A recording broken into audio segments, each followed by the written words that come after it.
Hello friends, hello traders. My name is Sridhar और फिर इसमें एक बार आपका स्वागत करता हूँ हमारे नई वीडियो में। इस वीडियो में हम जान लेंगे कि ट्रेडिंग और इन्वेस्टिंग इन दो चीज़ों में एक्चुअल डिफरेंस क्या है।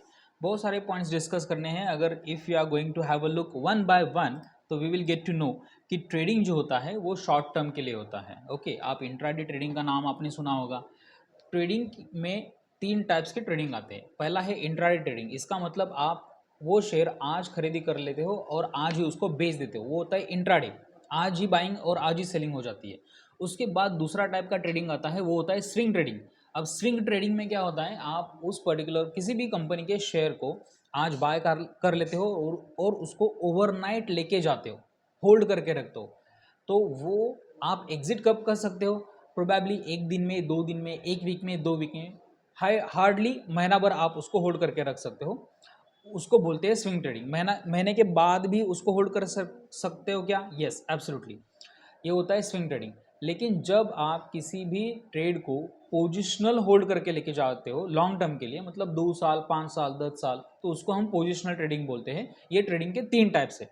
अब हम यहाँ पे ट्रेडिंग के बारे में क्या बात कर रहे हैं, तो हम जो बात कर रहे हैं वो शॉर्ट टर्म के लिए, मतलब इंट्राडे हो गया या फिर स्विंग भी इसको कह सकते हैं। लेकिन इन्वेस्टमेंट में लॉन्ग टर्म होती है। आपकी जो भी इन्वेस्टमेंट है वो आप 2 साल के लिए, 5 साल के लिए, 10 साल के लिए आप लॉन्ग टर्म के लिए होल्ड करके लेके जा सकते हैं। ये इंपॉर्टेंट चीज़ होती है, ये डिफरेंस होता है ट्रेडिंग और इन्वेस्टिंग में। इसके बाद आता है टाइम फ्रेम। ट्रेडिंग और इन्वेस्टिंग का टाइम फ्रेम अलग अलग है।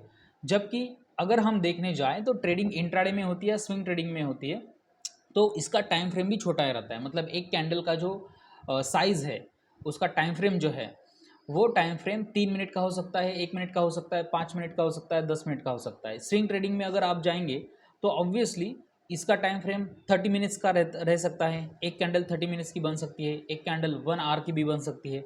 अगर आप इन्वेस्टमेंट करना चाहते हो लॉन्ग टर्म के लिए, तो उस केस में आपकी एक कैंडल का टाइम फ्रेम जो होता है वो 1 डे का रह सकता है, 4 आवर्स का भी रह सकता है, या फिर 1 डे का भी टाइम फ्रेम अच्छा रहता है इन्वेस्टमेंट के लिए। ये हो गया टाइम फ्रेम के बारे में। और आपके गोल्स भी अलग अलग रहते हैं ट्रेडिंग के और इन्वेस्टिंग के। अब ट्रेडिंग के गोल्स क्या रहते हैं? आपको मार्केट की इंट्राडे में या स्विंग में जो छोटी सी मूव बनती है, उस मूव से पैसा कमाना है। आपके इन्वेस्टेड कैपिटल के ऊपर 2%, 5%, 10% आप कमाते हो और वहाँ से आप एग्जिट कर लेते हो। ये होता है ट्रेडिंग में। लेकिन इन्वेस्टमेंट में आपका गोल मेन क्या रहता है कि जो कंप्लीट मूव आ रही है, मतलब उस कंपनी का जो कंप्लीट ग्रोथ है, उस ग्रोथ में आप पार्टिसिपेट करना चाहते हो।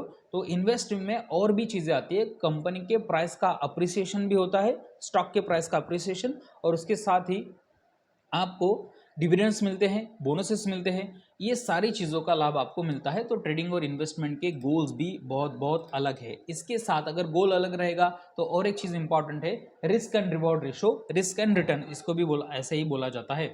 तो ट्रेडिंग में आपका रिस्क जो है वो आपको मिनिमम रखना चाहिए, फ्रैंकली स्पीकिंग, क्योंकि इंट्राडे ट्रेडिंग में 90% लोग पैसा जो है वो तोड़ते हैं, लूज कर देते हैं।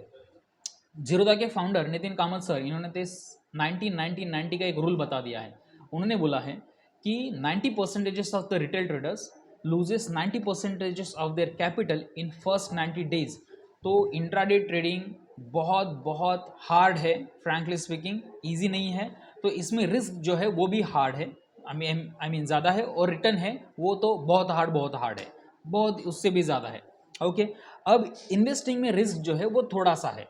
ओके, क्योंकि आपको आपका पोजीशन मैनेज करने के लिए अच्छा खासा टाइम मिल जाता है। एक कैंडल एक दिन की बनती है, तो पोजीशन मैनेज करने के लिए अच्छा खासा टाइम आपको मिल जाता है। रिटर्न भी जो है वो भी वैसे ही मॉडरेटरी रहता है इन्वेस्टमेंट में। अगर किसी कंपनी का ग्रोथ अच्छा होगा तो ऑब्वियसली रिटर्न अच्छा ही रहेगा।